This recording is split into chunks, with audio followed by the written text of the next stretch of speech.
નમસ્કાર વિદ્યાર્થી મિત્રો.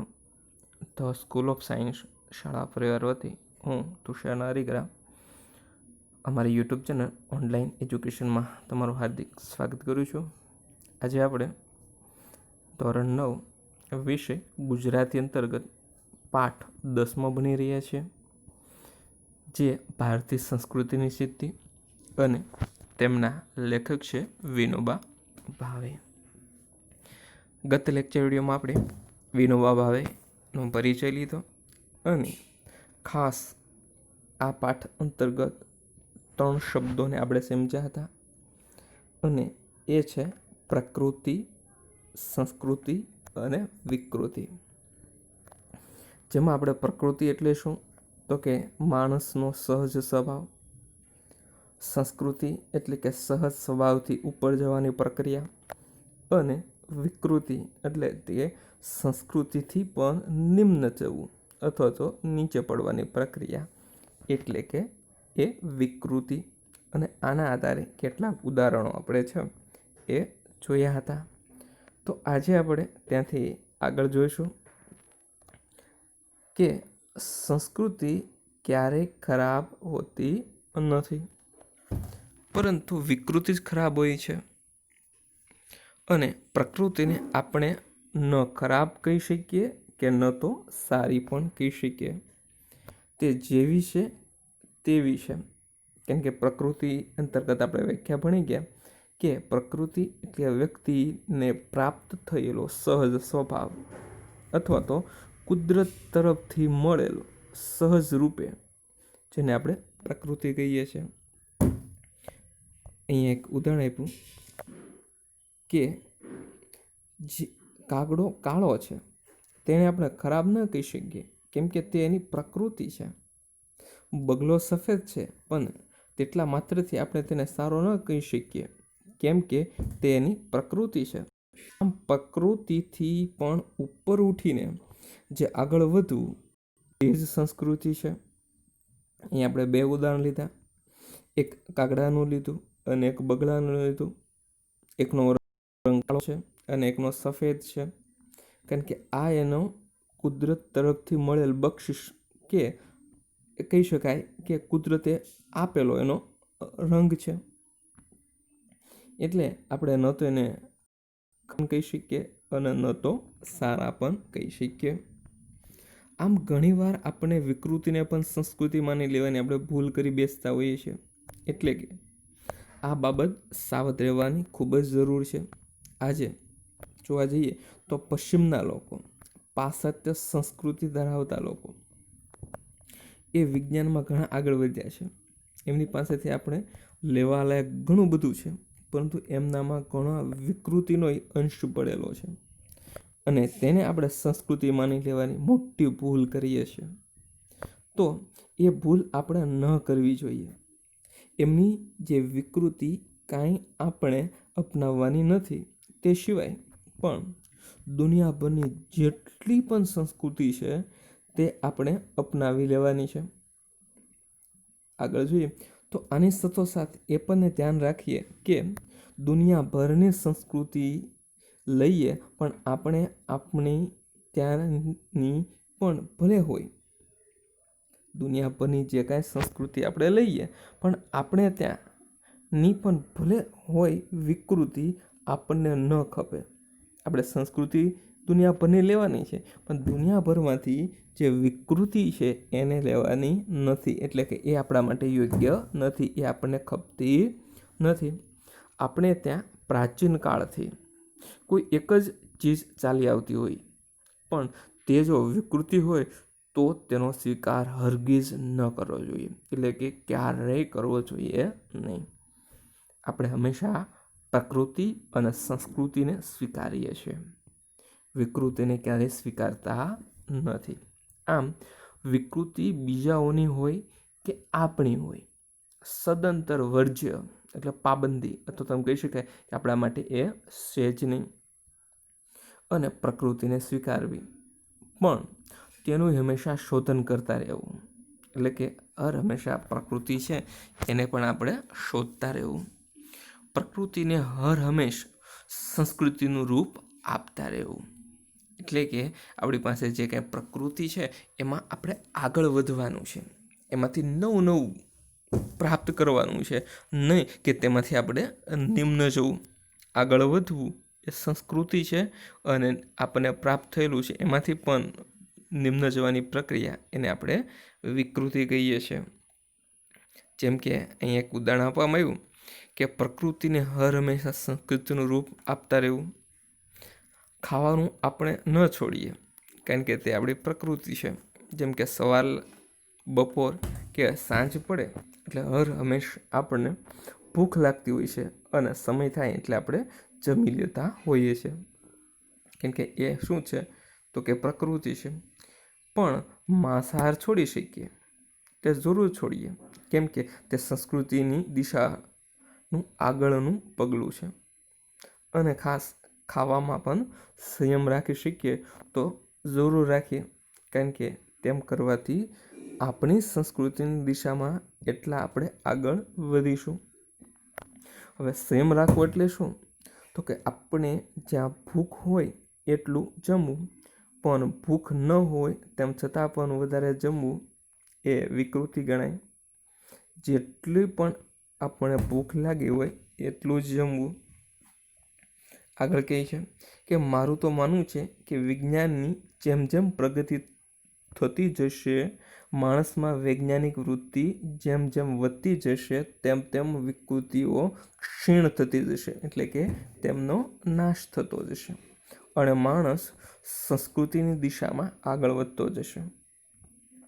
આમ બહુ આગ્રહ કરીને ખવડાવવું કે અતકરિયાની માફક ખાવું એ પણ એક વિકૃતિ છે. જેમ કે આપણે અકતરિયાની માફક ખાવું એટલે શું? તો કે ભૂખ ન લાગી હોય તેમ છતાં પણ ઠાંસીને ખાવું,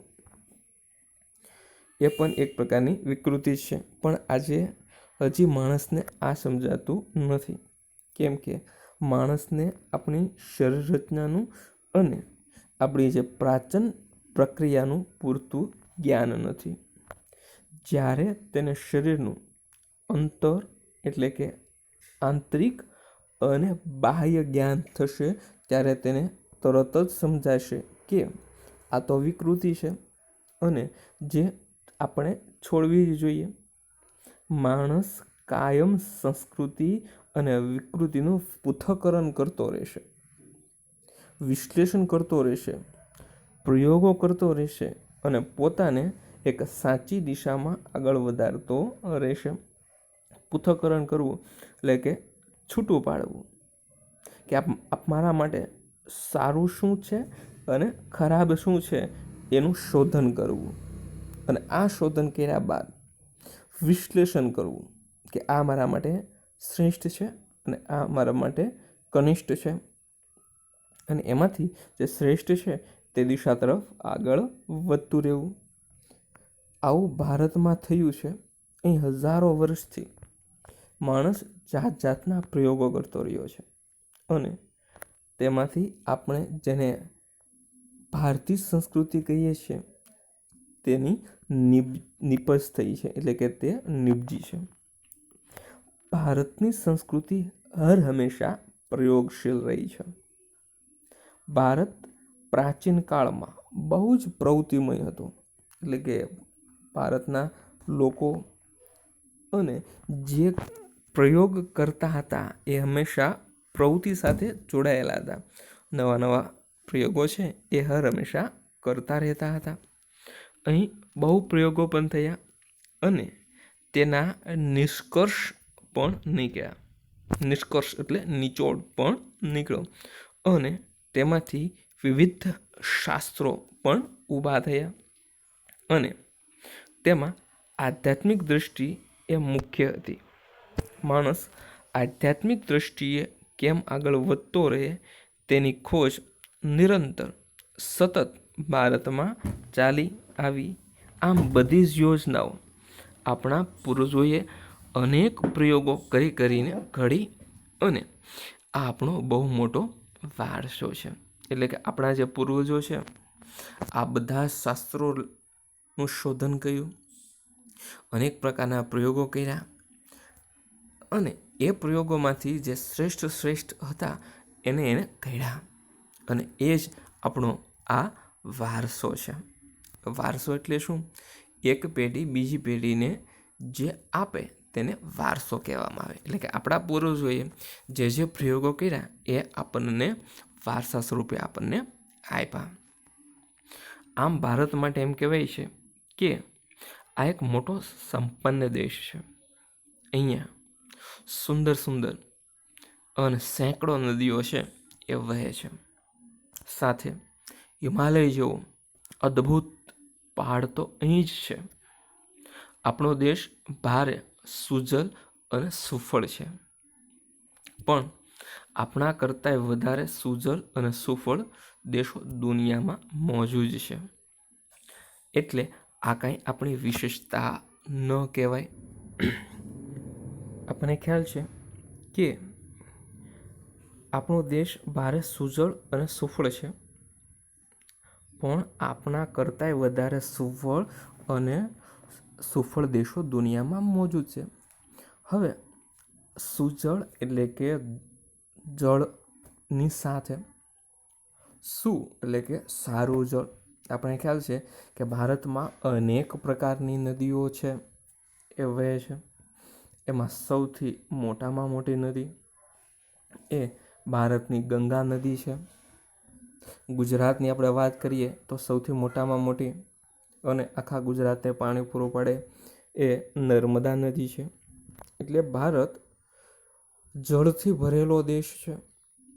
બીજું એ કે સુફળ એટલે કે અહીંયા ફળ સાથેની, એટલે કે આપણી જે જમીન છે એ કેવી છે?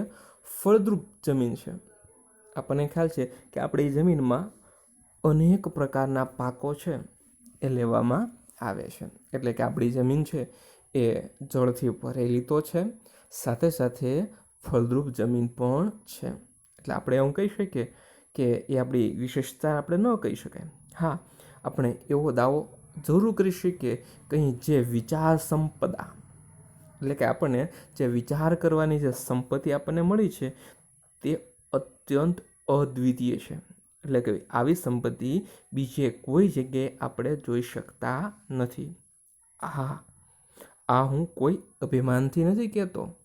જો હું કોઈ બીજા દેશમાં જન્મ્યો હોત તો પણ નિષ્પક્ષપણે તટસ્થતાથી ભારત વિશે આવું જ કહેત કે ભારતનું જે વિચાર વૈભવ ખરેખર અદ્વિતીય છે. એટલે કે અહીંયા તટસ્થતાથી એટલે ચોક્કસપણે છે એ કહી શકીએ કે ભારતમાં જો કોઈ પ્રાપ્ત થયેલું હોય તો એ છે વિચાર વૈભવ. આપણે ખ્યાલ હશે કે જે વિચારવાની જે સંપત્તિ છે, જે વૈભવ છે એ આપણને પ્રાચીન કાળથી મળેલો છે. આપણા ઋષિમુનિઓ છે એ ખૂબ જ જ્ઞાની હતા.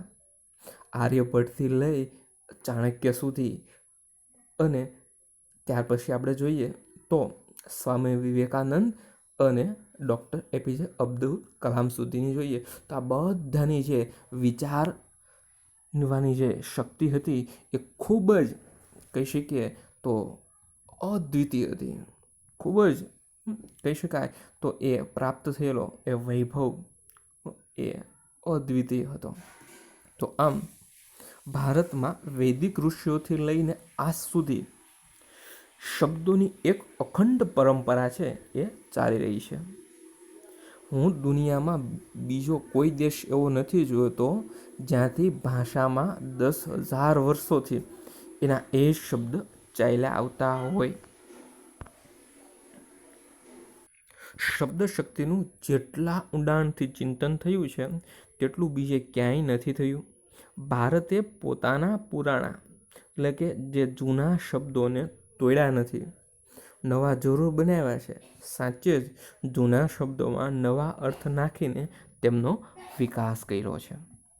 આ શબ્દ પરંપરા ભારતમાં પહેલેથી આજ દિન સુધી છે એ તેવીને તેવી રહી છે, એટલે કે અખંડ રહી છે, અને બીજે ક્યાંય આવું જોવા મળતું નથી. આમ યાસ્કાચાર્ય એ કહ્યું કે આપણી સનાતન સત્તા નિત્ય નૂતન સંસ્કૃતિ છે. સનાતન એટલે કે પહેલેથી ચાલી આવતી જે આપણી સંસ્કૃતિ છે કેવી છે? પ્રાચીન કાળની સંસ્કૃતિ છે, સનાતન છે, છતાં પણ તેમાં નવું છે એ આપણી સંસ્કૃતિમાં આપણને હર હંમેશા જોવા મળે છે.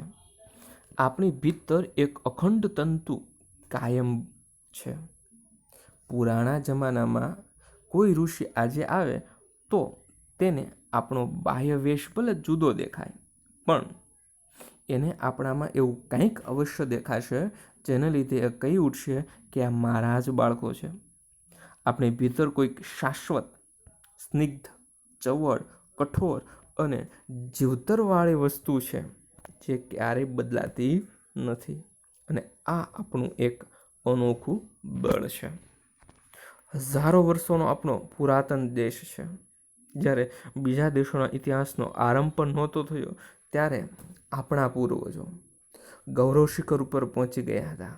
અનેકાનેક પરિવર્તન આવ્યા છતાં અહીંની પરંપરા અતૂટ રહી.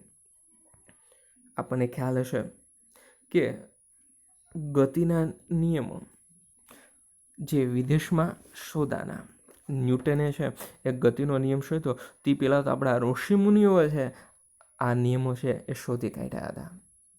શૂન્યની શોધ આર્યભટ્ટે વર્ષો પહેલાં કરી નાખી હતી. એટલે કહી શકીએ કે જે આપણા પૂર્વજો છે એનો ઇતિહાસ છે એ ખૂબ જ પ્રાચીન છે. જ્યારે એમ કહી શકાય કે બીજા દેશોએ એના ઇતિહાસનો જ્યારે આરંભ નહોતો થયો ત્યારે આપણા દેશના ઋષિમુનિઓ છે એ અનેક વસ્તુઓ છે એ શોધી અને આપણા દેશને આપી હતી. એ પછી જ્યોતિષશાસ્ત્ર હોય કે ખગોળશાસ્ત્ર હોય, દરેકની શોધ આપણા ઋષિમુનિઓએ કરી હતી. આમ આપણે કહી શકીએ કે આપણો ઇતિહાસનો આરંભ પણ નહોતો થયો ત્યારે આપણા પૂર્વજો એક ગૌરવ શિખર ઉપર પહોંચી ગયા હતા. અનેકાનેક પરિવર્તન આવ્યા છતાં અહીંની પરંપરા અતૂટ રહી, જે પ્રાચીનતમ કાળ સાથે આપણને જોડી રાખે છે. જેમાં સ્થળ કાળના ભેદો છતાં અહીં એકતાનું જ દર્શન થાય છે. અહીં કહેવાયું છે કે દુર્લભ ભારતે જન્મ, એટલે કે આ દુર્લભ ભારતમાં જન્મ એ આપણો આ ભારત દેશ પરમ પવિત્ર દેશ છે એમ આપણા પૂર્વજો કહ્યા કરતા.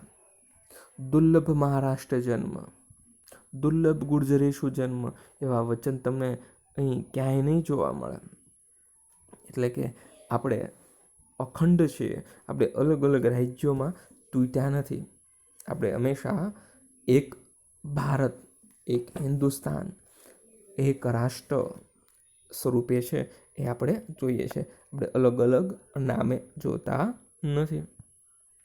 આમ તુલસીદાસજી પણ કહે છે, ભલી ભારત ભૂમિ ભલે કુલ જન્મ, એટલે કે ભલું મારું ભારત અને એ જ ભારતમાં મારો જન્મ થયો, એ કુલ મારું જન્મ.